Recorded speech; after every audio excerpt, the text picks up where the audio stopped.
ya nanti kalau misalkan amit-amit jangan sampai sih diare kayak, tapi kalau udah terlanjur diare kayak oh ya nanti aku harus lakuin ini. Cuma ketika anak kita udah kejadian, udah terjadi kayak udah diare, udah demam atau gimana, itu kita udah panik duluan kayak aduh lupa nih kemarin kalau diare tuh diapain ya. Ada yang bisa kita berikan ke anak untuk mempercepat diarenya itu berhenti.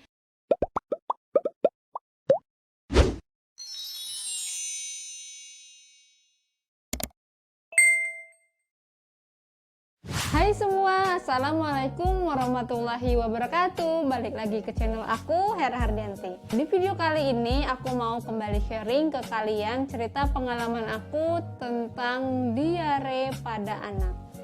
Nah, sebelumnya aku nggak berani mau sharing tentang diare ini karena menurut aku kayak cukup tenaga kesehatan aja ataupun para dokter yang memberikan edukasi ini. Nah, cuman nih karena aku kalau misalkan anak tuh masih sehat-sehat, kita baca-baca gitu kan tentang edukasi gimana cara menangani anak demam, anak diare di rumah gitu kan. Jadi biar pas anak diare atau demam itu kita nggak keburu panik duluan tuh. Kalau anaknya masih sehat nih kita baca-baca, oh ya nanti kalau misalkan amit-amit jangan sampai sih diare kayak. Tapi kalau udah terlanjur diare kayak, oh ya nanti aku harus lakuin ini. Cuma ketika anak kita udah kejadian, udah terjadi kayak udah diare, udah demam atau gimana, itu kita udah panik duluan. Kayak aduh lupa nih kemarin kalau diare tuh diapain ya gitu kan. Kayak ini pupnya kayak gini udah termasuk diare bukan ya? Belajar dari situ aku sharing ke kalian nih gimana caranya menangani anak yang diare ketika di rumah aja. Jadi biar kita tuh nggak khawatir kan.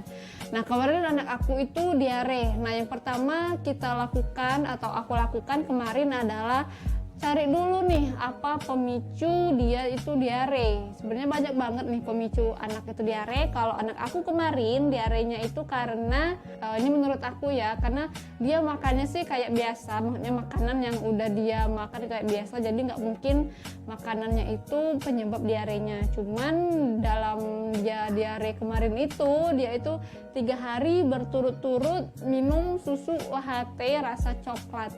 Bener-bener yang 3 hari berturut-turut setiap siang. Nah hari ketiga atau keempat itu dia udah kayaknya mungkin nggak terima, nggak cocok perutnya atau gimana aku nggak tahu, atau ada bakterinya atau ada virusnya nggak tahu juga. Pokoknya dia itu udah diare tuh hari ketiga atau keempat. Pupnya itu udah cair, udah encer, ada ampasnya sedikit tapi air gitu kan. Anak aku kemarin diarenya itu kurang lebih berapa hari ya, sampai 5 harian deh kayaknya. Hari pertama, kedua itu pupnya masih cair, hari ketiga juga masih cair, cuman udah agak berkurang nih, nggak 3 kali. Jadi ya udah yang aku lakukan pertama adalah menjaga dia biar nggak dehidrasi. Kita kasih minum yang banyak atau bila perlu kasih Oralit. Nggak apa-apa nggak yang sekali minum banyak karena biasanya kan anak nggak suka tuh Oralit karena rasanya agak gimana gitu kan. Kalau pas dia pup kita kasih Oralit nih 1-2 sendok dulu atau semampunya anak juga nggak apa-apa. Selain kita singkirkan dulu nih apa penyebab dia itu diare. Meskipun aku sharing ke kalian ini menurut pengalaman, tapi aku juga ngomongnya nggak yang sesuai yang sepengetahuan aku aja ya, karena kan kita orang awam cukup dangkal nih pengetahuan tentang yang kayak gini. Makanya aku kembali mengambil edukasi ataupun ilmu yang di-share oleh dokter Kanya SPA, itu dokter anak yang sering kasih edukasi ke para bunda-bunda lewat IG-nya, dan IG-nya tuh di sini. Oke, nah kalau kalian mau baca-baca yang lebih detail, lebih jelas bisa kepoin IG-nya beliau. Oke, aku mau biar nggak yang sotoy gitu kan, nggak bicara by data ataupun gimana. Aku mau nyontek dan ambil sedikit kesimpulan dari postingan beliau. Oke. Nah, yang tadi ya, yang pertama kita harus tahu dulu apa penyebab anak kita itu diare dan singkirkan penyebabnya, kemudian pantau dehidrasinya. Dan tanda dehidrasi itu kayak Ini di sini ada tanda dehidrasi dari yang ringan sampai yang sedang ya. Nah, yang pertama itu anaknya rewel, kehausan, minta minum ataupun mau minta nen terus. Nah, kayak gitu. Terus yang keduanya air matanya masih ada namun sedikit. Nah, berarti kalau anak nangis tapi air matanya sedikit, ternyata itu tuh udah salah satu tanda dari dehidrasi. Kemudian bibir tampak kering dan juga kelopak mata agak sayu kayak gitu nih. Nah, kalau ada tanda dehidrasi yang berat, udah kayak yang muntah-muntah sampai yang dianya lemes banget, itu udah langsung aja lariin ke IGD gitu kan. Kemudian apa yang harus ibu-ibu lakukan di rumah untuk mengatasi anak yang diare ini? Nah, yang pertama itu sediakan dan beri oralit sesuai takaran, berikan sedikit-sedikit tapi sering. Nah, sedikit-sedikit tapi sering nih ya bunda-bunda ya. Nah, terus berikan zinc, tapi di sini harus tanya dokter anak untuk dosisnya. Kemudian yang ketiga, berikan makanan seperti biasa. Lupakan dulu feeding rule, kasih makanan yang dia suka dulu, tapi bukan yang makanan sembarangan ya, nanti malah diarenya tambah jadi. Kemudian nggak perlu mengencerkan ataupun merubah susu bila penyebabnya bukan intoleransi laktosa. Nah, kalau yang minum susu nggak usah nih susunya tuh diencerkan, maksud aku airnya melebihi takaran ya, karena yang kita tahu intoleransi laktosa juga bisa menyebabkan anak itu diare karena masalah di pencernaannya.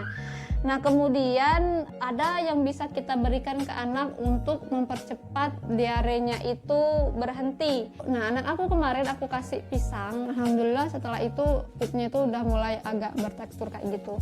Nah, makanan selain pisang yang bisa kalian berikan untuk mempercepat berhentinya diare yaitu ada nasi, terus kalian bisa kasih apel, terus juga kentang dan juga yogurt. Nah, kapan itu kalau misalkan antibiotik kita kasih ke anak? Antibiotik hanya diberikan bila ada indikasi infeksi bakteri dan diresepkan oleh dokter. Jadi kita nggak boleh sembarangan ya. Nah, jadi itu dia tadi gimana cara kita menangani anak diare di rumah biar kita tuh nggak panik gitu kan. Oke, nah segitu aja sharing dari aku kali ini tentang diare pada anak yang bisa kita lakukan di rumah. Semoga bermanfaat dan semoga anak kita semua dilindungi sama Allah Subhanahu wa Ta'ala.